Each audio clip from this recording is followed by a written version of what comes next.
Hello guys, this is Kaushik and you are welcome our channel. You आज हम बात करने वाले हैं जो बच्चे यूपीएससी की तैयारी करते हैं और जो बच्चे यूपीएससी एक्चुअली में क्लियर करते हैं। उन लोगों में डिफरेंस यही होता है कि जो टॉपर्स होते हैं, जो क्लियर करते हैं, उनके पास एक टेक्निक होती है नोट्स बनाने की।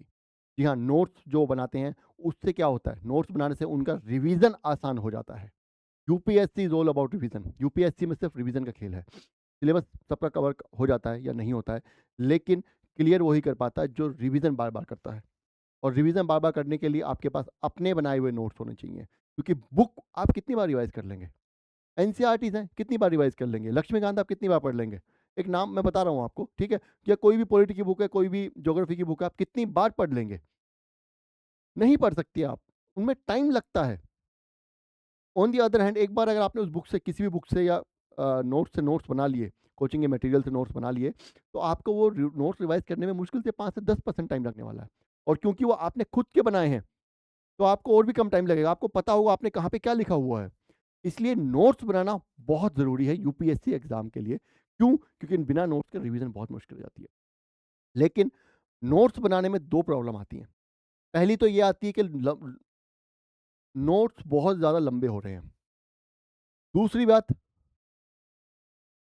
नोट्स में क्या लिखना है, क्या छोड़ना है, ये पता नहीं चल पाता। नोट्स में हमें क्या लिखना है, क्या छोड़ना है, ये पता नहीं चल पाता। इसकी वजह से क्या होता है, वो एक्यूरेट नहीं हो पाते नोट्स। एक्यूरेट नहीं हो पाते, लंबे तो हो ही रहे हैं। तो अब आप नोट्स भी बना रहे हैं, टाइम भी कंज्यूम कर रहे हैं, नोट्स बहुत लेंदी भी आपके हो रहे हैं और एक्यूरेट भी नहीं है वो। ये कैसे पता चलेगा? मैं आपको इसका बहुत आसान सा तरीका बताता हूँ। बहुत ज़्यादा लंबी वीडियो हम नहीं रखने वाले, छोटी वीडियो रखेंगे। 2-3 पॉइंट्स आपको बता दूँगा, उन पॉइंट्स को आप कर लीजिए, आपका हो जाएगा, ठीक है? देखो, सबसे पहले 3 बेसिक चीज़ें होती हैं। एक तो हो गई हमारी एनसीईआरटीज़, एक हो गए हमारे पीवाईक्यूज़ और एक हो गई हमारी किसी भी सब्जेक्ट की कोई पर्टिकुलर स्टैंडर्ड बुक। सब सब्जेक्ट में आप स्टैंडर्ड बुक तो पढ़ेंगे ही। कुछ सब्जेक्ट्स में हालाँकि ज़रूरत नहीं है, लेकिन फिर भी आप पढ़ते हैं, मैं मान के चलता हूँ सभी में पढ़ रहे हैं, ठीक है? तो आप एनसीईआरटी तो आपके फिंगर टिप्स पे होंगी ही, होनी ही चाहिए।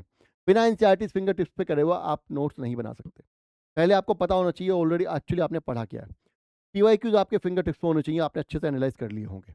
और स्टैंडर्ड बुक जो भी है किसी भी सब्जेक्ट की, मान लीजिए हम पॉलिटी की ही बात कर रहे हैं, तो पॉलिटी की आपने एनसीईआरटीज भी सारी पढ़ ली हैं। पॉलिटी के आपने पीवाईक्यूज भी सारे एनालाइज कर लिए अच्छे से ही, बार बार उनको रिवाइज भी कर लिया है। और स्टैंडर्ड बुक्स जो हैं, स्टैंडर्ड बुक जो है पॉलिटी की, वो भी आपने पढ़ ली है, अच्छे से पढ़ लिया। ऐसा नहीं कि एक बार पढ़ ली है। सबसे पहला नोट्स का नियम यही है, रूल यही है कि नोट्स बनाने के लिए आपने वो सब्जेक्ट प्रॉपर्ली ढंग से पढ़ा है। कम से कम 70 to 80% वो सब्जेक्ट आपका कवर हो चुका है, क्लियर हो चुका है, आपको याद हैं चीजें उसमें से। पहली बार एक बार पढ़ा, आपको समझ कुछ आया नहीं, आप उसमें नोट्स क्या बनाएंगे। आप नोट्स तभी तो बना पाएंगे ना जब आपने एक लाइन पढ़ी, वो आपको समझ भी आ गई। अब आपको समझ आ गई तो आप ये रिलेट कर पाएंगे कि वो कभी यूपीएससी ने उससे रिलेटेड कुछ पूछा है कि नहीं पूछा है। अगर पूछा है तो हाँ, वो लाइन मेरे काम की है। अगर नहीं पूछा है तो हटा दो।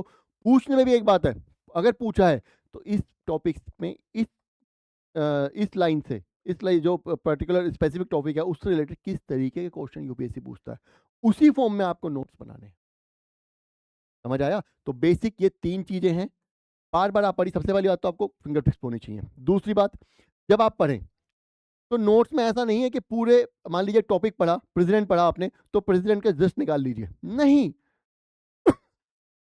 मान लीजिए आप प्रेसिडेंट पढ़ेंगे और या फंडामेंटल राइट्स पढ़ेंगे, मैं एग्जांपल दे रहा हूँ पॉलिटी का, तो उसमें से आपको 80% चीजें तो आपको इतनी बार पढ़ने के बाद याद ही हो गई होंगी।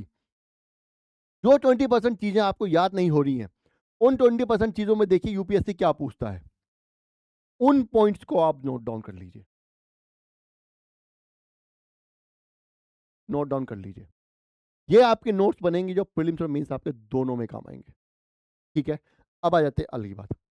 डेली आप आंसर राइटिंग कीजिए। आप एक आंसर डेली कीजिए। आंसर राइटिंग, जो आप आंसर लिख रहे हैं, एक्चुअली वो भी आपके नोट्स ही हैं। आप आंसर में क्या लिख रहे हैं?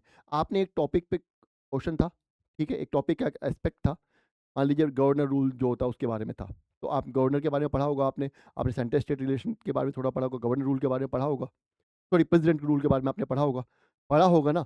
तो आपका एक एस्पेक्ट खत्म हो गया। अब आपने वो पूरा जो पढ़ा है वो आपको 200 वर्ड्स में लिखा है समराइज करके, तो वो भी तो नोट्स ही हो गए। जी हाँ, मेंस के लिए जो आंसर राइटिंग करते हैं उनके मेन के नोट्स और अपने आप ही बनते चले जा रहे हैं। अब on the other hand prelims के नोट्स पे हम आ जाते हैं। अगर हम अलग-अलग बात कर रहे हैं, देखो एक कॉमन तरीका तो मैंने आपको यहाँ पे बता ही दिया। अगर हमें अलग-अलग भी बनाने हैं कि मेंस के तो आंसर राइटिंग करो, आपको बनाने की ज़रूरत ही नहीं है।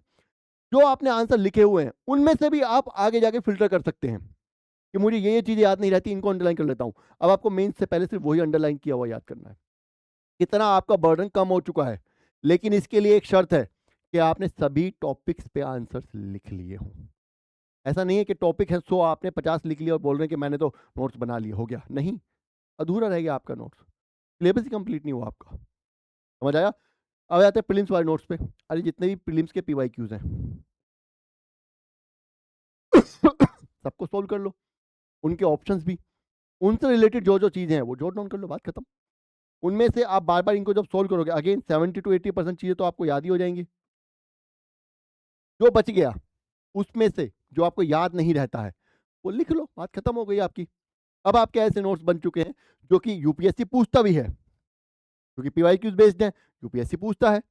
आपने जब पीवाईक्यू को क्वेश्चन पढ़ा होगा तो उस टॉपिक को आपने एनसीईआरटी में पढ़ा होगा, उस टॉपिक को आपने स्टैंडर्ड बुक में भी पढ़ा होगा और पीवाईक्यू की कहीं से एक्सप्लेनेशन भी पढ़ी होगी। तो आपने 3 सोर्स से वो टॉपिक पढ़ लिया।